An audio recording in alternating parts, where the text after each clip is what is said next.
இருக்கேன். சில பேர் தண்ணி கூட குடிக்க மாட்டாங்க. ஒவ்வொருத்தருக்கும் ஒவ்வொரு மனசுல அந்த பிரார்த்தனை இருக்கும்.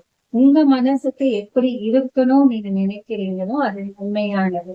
அதற்கு முறையான வழிபாடுகள் இருக்கு. ஏன்னா நம்ம இறைவனை நினைத்து இறைவனும் நமக்கு அருள் கொடுக்கணும், இறைவனுடைய ஆசீர்வாதம் கிடைக்கணும்னு சொல்லிட்டு உங்க சரீரத்துல எந்த அங்கத்தை நிரப்பாம சில பேர் அந்த ஜலம் மட்டும் ஏற்றுக்கொள்ளுவாங்க.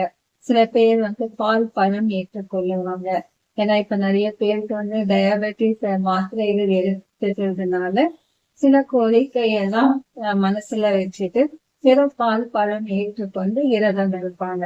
விரதம்ன்றது சாதாரணமா இல்லை. அந்த நேரத்துல நீங்க எப்படி இருக்கணும்னு பாத்தீங்கன்னா நேர்மையும் தர்மமாக இருக்கணும். இப்போ சில பேர் வீட்டுல மாமிசம் எடுத்துன்னு செய்யின்னு சொன்னாங்க, நான் விரதம் இருக்கேன், நான் சுத்தமா இருக்கேன்னு சொல்லிட்டு மாமிசம்